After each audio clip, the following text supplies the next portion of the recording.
Russia's war against Ukraine will end soon if Europe contributes to reducing revenues from Russian oil. This was stated by U.S. Treasury Secretary Scott Bessent in an interview with Reuters. He emphasized that Washington will not impose additional tariffs on Chinese goods until European countries introduce high tariffs for India and China. We are talking about imposing tariffs ranging from 50 to 100%. The finance minister criticized some European countries for purchasing Russian oil. Bessent stated, I guarantee you that if Europe imposes significant secondary tariffs on buyers of Russian oil, the war will end in 60 or 90 days. Bessent added that the United States is ready to cooperate with European countries to consider tightening sanctions against Russian companies, including major oil companies such as Rosneft and Lukoil. Earlier, U.S. President Donald Trump accused Europe of not imposing tough enough sanctions against Russia. According to him, NATO and Europe are not doing their job as they continue to buy Russian energy resources. The American president emphasized that he is ready to increase pressure on Russia, provided that Europe takes corresponding actions.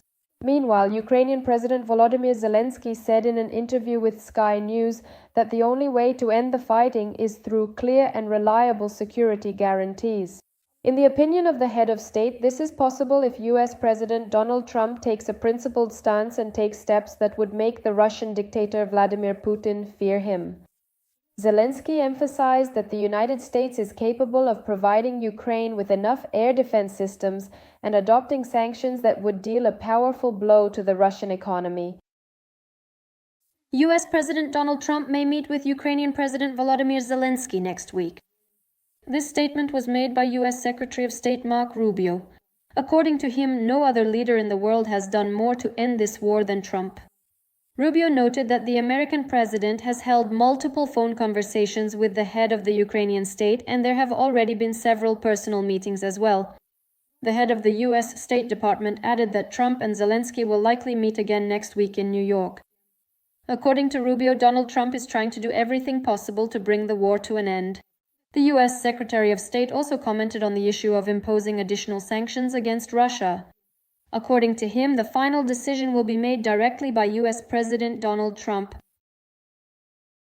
This will be Trump's decision. He won't beat around the bush. Marco Rubio reminded that Donald Trump expects Europe to increase tariffs that will hit Russian oil. As Ukrainian President Volodymyr Zelenskyy stated, the United States of America must put pressure on the Russian dictator Vladimir Putin and impose a powerful package of sanctions against Russia. In an interview with Sky News, the head of state called on the American president to take decisive personal action to stop Putin.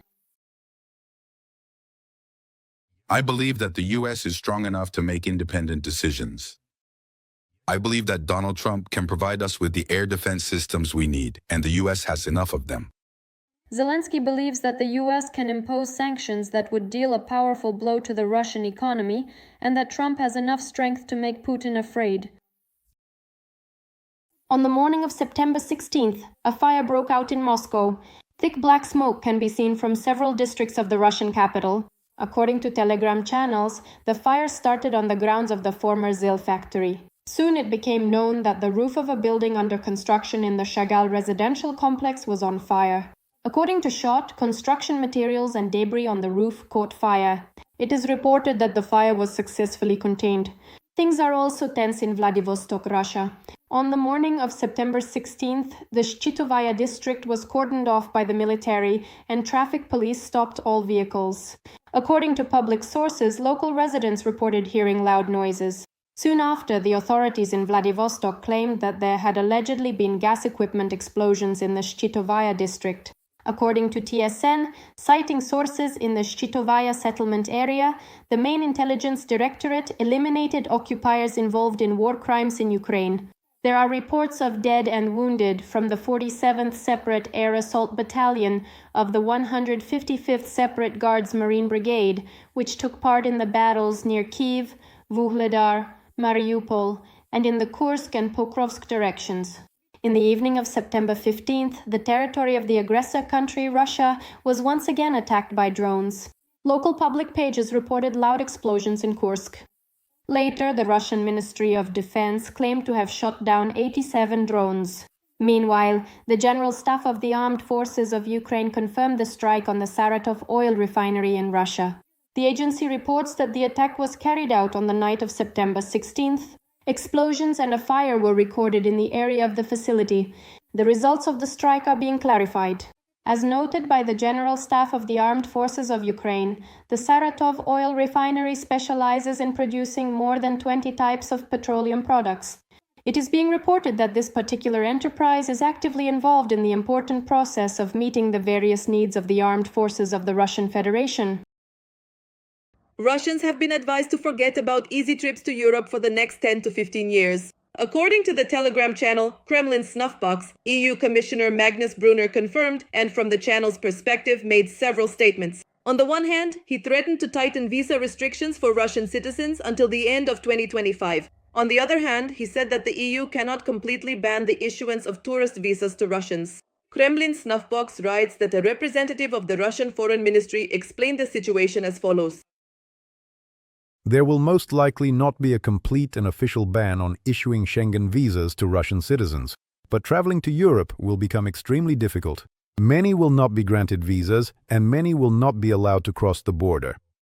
This especially applies to well-known Russians. The West will definitely create problems for them. Kremlin Snuffbox also refers to a source allegedly close to Vladimir Putin. Supposedly, he spoke in even stronger terms. Frankly speaking, people will have to forget about traveling to Europe, I think for 10 to 15 years. And that's just as well. Why would a normal Russian even want to go there? In the West, you could be deceived, arrested, and so on. We don't need those visas. We have other priorities. The Italian news agency ANSA reported that the European Commission may include in the 19th package of sanctions against Russia a ban on issuing tourist Schengen visas to citizens of the aggressor country. The reason is the large number of Russian Federation citizens traveling to the Schengen zone in the summer of 2025. The Telegraph reported that in 2024, the number of Russians staying in hotels in Italy and France increased by more than 19%. Bild reported that Germany wants to push for a stricter visa regime for Russians. The document prepared in Berlin contains a demand for the European Commission to fully implement the recommendations from 2022. Visas for Russian tourists should be significantly reduced. Meanwhile, Estonia has initiated a bill that will close the border with Russia. Discussions about closing the land border with Russia are underway in Latvia and Lithuania. Finland has maintained a complete closure of its border with the Russian Federation, closed the border from the Belarusian side, and so has Poland. Ukrainian defense forces have managed to cut off the wedge of Russian troop advances in the Donetsk region. As a result, a significant portion of the aggressor country's military has been encircled. The situation was commented on by Georgi Tuka, head of the Luhansk Regional State Administration in 2015 to 2016, in an interview with Priami TV channel. He recalled that several weeks ago, Russian units made rather rapid advances. However, on September 15th, the military portal Defense Express reported that Ukrainian defenders managed to halt this advance. If they do manage to accomplish what Defense Express is describing, then most likely the Russians will be taken prisoner and exchanged for our guys. This needs to be done. It is extremely important to free our prisoners. Journalist Magnaki stated that in the Dobropilya direction, the Russian Federation's troops are under threat of encirclement. The main intrigue in this direction, and perhaps on the entire front, is whether the Ukrainian forces will be able to close this encirclement, effectively eliminating all the territorial gains achieved by the Russian armed forces during their breakthrough, as well as a large number of their personnel. Meanwhile, the General Staff of the Ukrainian Armed Forces clarified the results of strikes on the command posts of Russian occupiers in the Donetsk region on September 8th and August 28th. The military confirmed that enemy personnel were hit, including members of the command staff. They recalled that on September 8, 2025, units of Ukraine's defense forces delivered a comprehensive fire strike on the command posts of Russian troops in the temporarily occupied territory of Donetsk region. The command posts of the Center Troop Grouping and the 41st Combined Arms Army of the Russian Federation's ground forces were hit. It is these enemy military formations that are operating in the Pokrovsk direction. It is also noted that prior to this, on August 28th, the command posts of Russian troops in this direction were visited by the Minister of Defense of the Russian Federation, Andrei Belousov. And shortly after his visit, the mentioned command locations of the occupying army were successfully struck. The President of the United States has made a new statement regarding the aggression of the Russian Federation against Ukraine. Donald Trump stated that the Ukrainian leader Volodymyr Zelenskyy will be forced to sign a ceasefire agreement with Russia Trump also said that he would have to sit in the same room for negotiations with Zelenskyy and Putin since they cannot be together. It takes two to tango. You know, these are two people, Zelenskyy and Putin, who hate each other. And it looks like I'll have to sit in the room with them because they can't be in the same room together. There's a lot of hatred there. The day before, Donald Trump for the first time called Russia the aggressor in the war against Ukraine. As Politico writes, such a statement demonstrates a shift in his position toward Moscow. This week, 8,000 soldiers from both countries have died, a few more from Russia, but when you're the aggressor, you lose more.